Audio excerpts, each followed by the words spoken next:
Dans un monde où seuls les plus sauvages survivent, un jeune homme a franchi des frontières,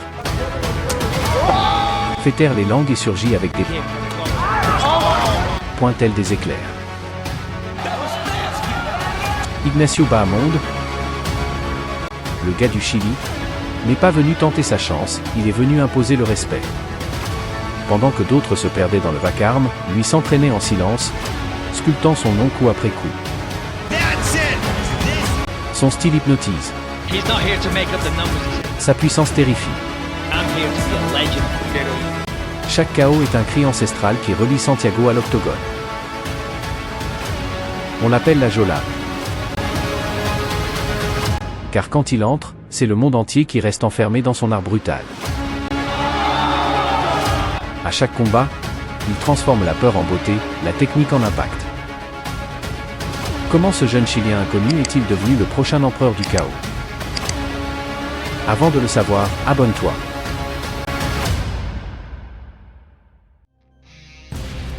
Ignacio Bahamonde, né à Santiago du Chili en 1997, est bien plus qu'un combattant, il est le reflet d'un rêve latino qui refuse de renoncer. Fils d'un champion sud-américain de kickboxing,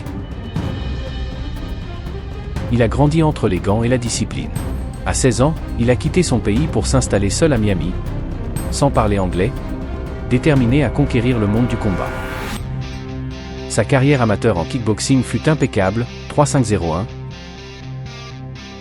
et il devint rapidement champion poids léger de la LUX Fight League. En 2020, un chaos brutal dans le Dana White's Contender Series lui ouvrit les portes de l'UFC. Depuis, il accumule knockouts spectaculaires, comme son coup de pied tournant à Roosevelt Roberts et soumission technique,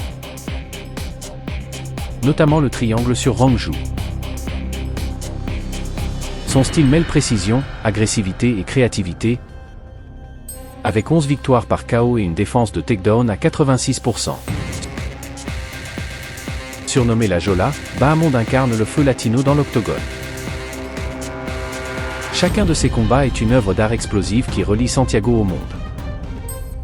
Son histoire est plus qu'un récit de combat, c'est un récit de courage, d'évolution et d'héritage. Ignacio Bahamonde fait ses débuts professionnels en MMA en 2015, après une brillante carrière amateur en kickboxing, affrontant Craig MC Alpine lors de l'événement Island Fight 36. Âgé de seulement 18 ans, Bahamonde entre sur le ring avec une combinaison de jeunesse, de portée et de faim de prouver son talent. Dès le premier assaut, il impose le rythme, utilisant sa portée pour maintenir la distance et combinant jab long et low kick qui déstabilise MC Alpine.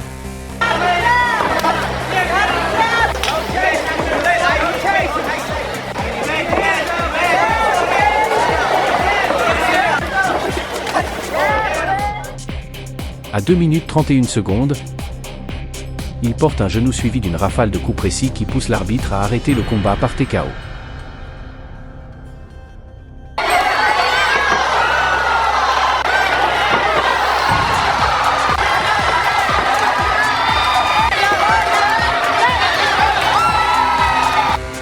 Ce moment marque non seulement sa première victoire professionnelle, mais prouve que la Jola est là pour durer. Il ne s'arrête pas là. Il forge son nom dans le feu et le cuir, enchaînant les ligues où chaque combat est une démonstration de force.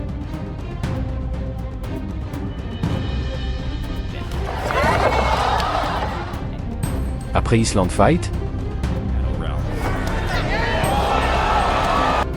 il rejoint la promotion CNC, affrontant des adversaires locaux et démontrant sa supériorité technique et physique.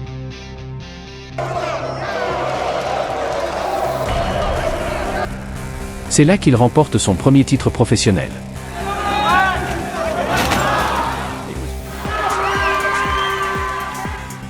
Il poursuit sur la LUX Fight League au Mexique, affrontant Javier Tyson Reyes Saucedo lors de LUX Fight League 003, le 5 octobre 2018. Dès le début, il domine le centre de l'octogone avec précision.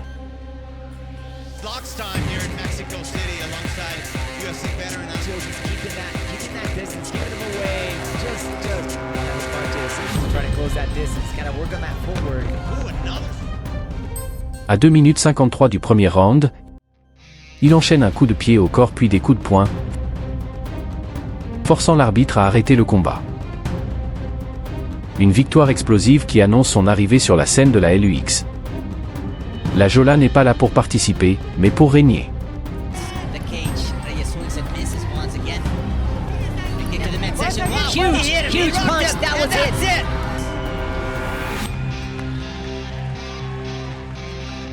Cette performance dévastatrice attire l'attention des matchmakers, convaincus que le Chilien est prêt pour un défi plus grand.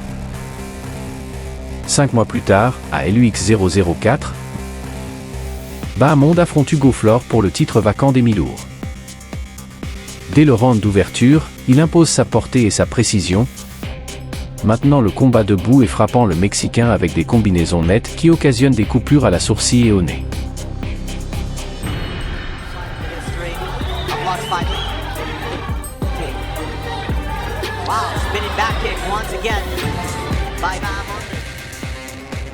Flore fait preuve de bravoure et de résistance, surtout dans les rounds finaux, mais le Chilien reste solide, sans faillir.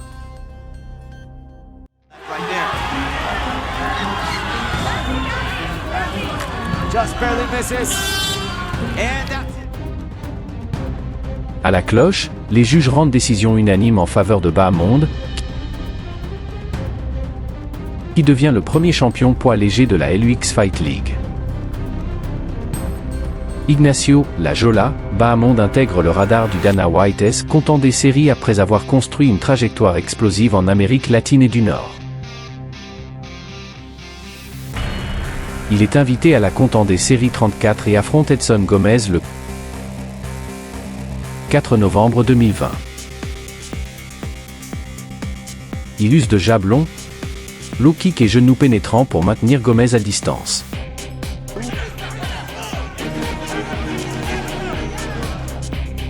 Bien que Gomez presse avec agressivité, ses frappes manquent de clarté et il en subit les conséquences.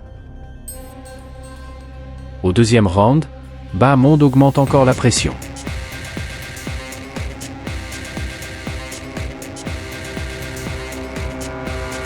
À 2 minutes 31, il assène un coup de pied frontal au menton qui terrasse Gomez de façon spectaculaire.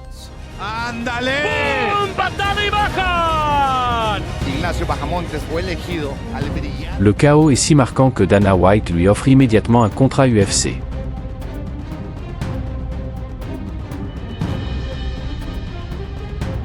Mais son premier pas en UFC est chaotique. La gloire doit attendre, en effet. Pour ses débuts, Bahamonde s'incline par décision partagée face au vétéran John Makdessi. Une guerre en position debout, sans compromis ni takedown, où le jeune Chilien a montré du cœur, mais où même les futurs rois saignent avant de parvenir à leur couronne. La rédemption arrive avec furie et précision. À l'UFC Vegas 34, il affronte Roosevelt Roberts. Bahamonde domine avec sa portée, usant de coups tournants, de frappes au corps et de combinaisons épuisantes. Roberts tente de résister, cherche le clinch ou les takedowns, mais le Chilien se maintient ferme, contre-attaque avec précision et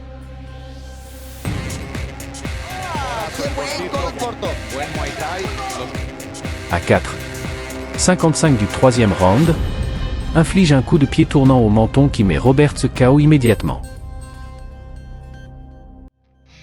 Un KO brutal, inattendu, considéré comme l'un des plus marquants de l'année. Ignacio ne se contente pas de se racheter, il s'affiche désormais comme un véritable artiste du KO.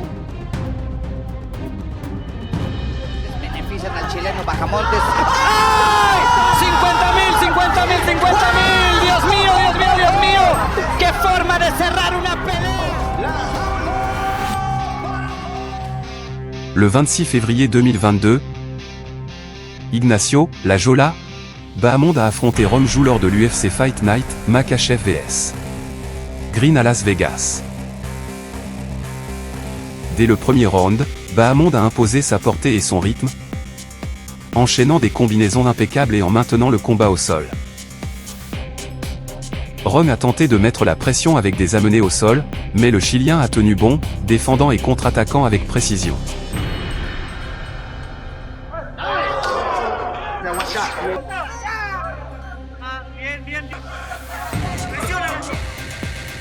Au troisième round, Rome a réussi une amenée au sol, mais a commis une erreur fatale. Bahamonde s'est coincé le cou et a appliqué un étranglement guillotine modifié, étranglement Brabo, forçant le combattant chinois à abandonner à 1h40 du troisième round.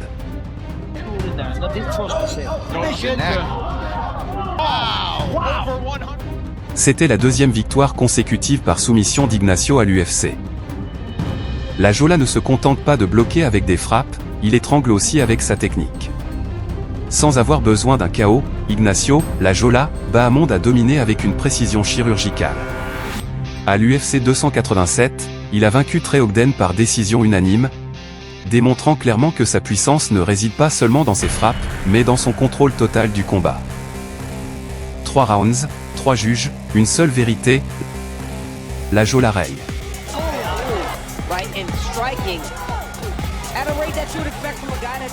La série s'est arrêtée, mais le feu ne s'est pas éteint. Le 5 août 2023, Ignacio, la Jola, Bahamonde a affronté Udovi Klein à l'UFC Nashville. Le combat a été intense, avec des échanges techniques et des moments de pression de la part du Slovaque. Bien que Bahamonde ait fait preuve de courage et de résilience, Klein a prévalu avec plus de précision et de contrôle, remportant la victoire par décision unanime. To Chicago to train with Valley at 17. Height advantage. Boxing champion, layered fighter.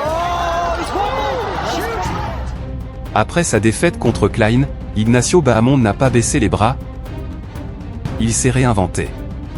8 mois de silence, de sueur et d'évolution l'ont ramené dans l'octogone de l'UFC Vegas 90, où il a affronté Cristo Giago. Dès la première seconde, il a dominé l'octogone, contrôle central, combinaison impeccable, Giago a tenté d'avancer, mais chaque tentative a été contrée par un feu technique.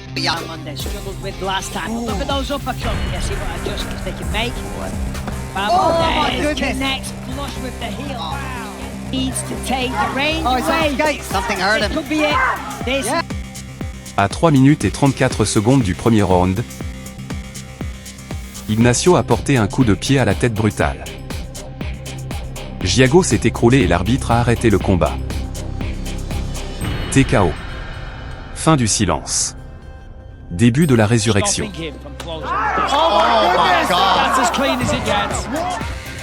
Bahamonde a reçu le bonus de la performance de la soirée et a clairement indiqué que sa défaite contre Klein n'était qu'une pause, car les vrais guerriers n'abandonnent pas, ils se réinventent. Le 14 septembre 2024, lors de l'UFC 306, O'Malley contre Dvalishvili, Bahamonde affronte Emmanuel, El Loco, Torres lors des préliminaires. Dès le début, Ignacio imposa sa portée et sa vitesse, déposant des jabs et des coups de pied précis qui déstabilisèrent le Mexicain.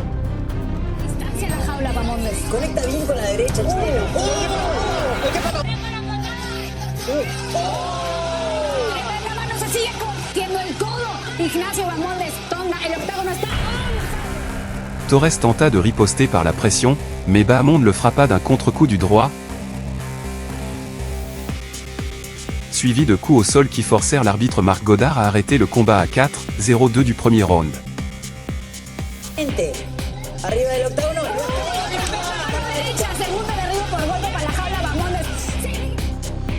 Son prochain combat eut lieu le 8 mars 2025, lors de l'UFC 313, Pereira contre Ankalaev, qui se tenait à la T-Mobile Arena de Las Vegas. Ce combat faisait partie de la carte principale de la division des poids légers. Dès le début, Turner chercha à imposer la pression avec des coups de pied au corps et réussit un takedown rapide.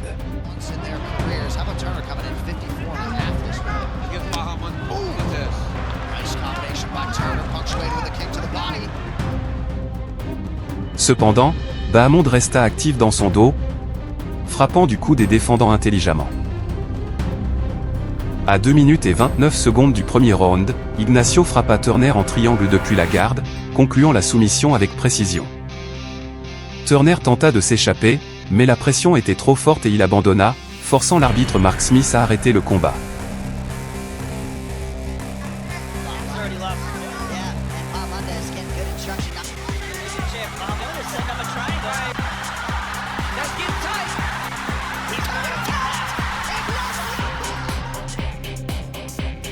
Sa dernière rencontre en date laissait un goût doux amer. Le combat entre Ignacio, The Cage, Bahamondes et Rafael Fiziev eut lieu le 21 juin 2025, lors de l'UFC Fight Night, ILVS. Roundtree, à Bakou, en Azerbaïdjan. Ce combat, co-principal, marqua un moment clé dans la carrière de Bahamondes, affronter un combattant classé parmi les 15 meilleurs en territoire hostile. Fiziev sortait d'une série de défaites, tandis qu'Ignacio arrivait avec 3 victoires consécutives et que le feu latino s'embrasait. Dès le premier round, les deux guerriers échangeaient des coups avec précision et férocité.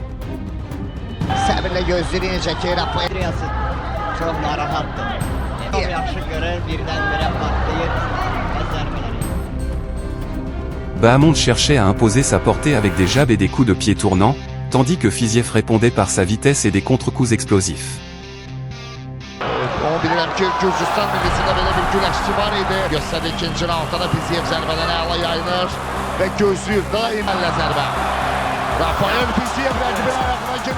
Au deuxième round, Ignacio tenta une guillotine qui faillit changer le destin, mais Fiziev s'en échappa et réussit 2 amenées au sol décisives. Au troisième round, Bahamondes pressa, cherchant un miracle dans le chaos, mais Fiziev s'en tint à la victoire, un dernier takedown et une rafale de coups au sol scellèrent la décision. Fiziev s'imposa par décision unanime, mais Ignacio sortit la tête haute. Ce n'était pas une défaite, c'était une épreuve de force. Et la Jola prouva que même contre les meilleurs, son courage ne faiblissait pas, il s'aiguisait. De ses débuts professionnels à 18 ans aux scènes les plus exigeantes du monde, Ignacio a parcouru un chemin jalonné de chaos, de ceintures, de défaites inspirantes et de victoires passionnantes. Il a combattu au Mexique, aux États-Unis et en Azerbaïdjan, il a été champion au CNC et au LUX, et une figure emblématique de l'UFC. Son style allie l'élégance des frappes, la ruse du grappling et l'âme d'un guerrier latin en constante évolution. Si vous souhaitez voir plus de ces combats, n'oubliez pas de vous abonner pour ne rien manquer de ses prochaines histoires et combats. À bientôt pour la prochaine vidéo.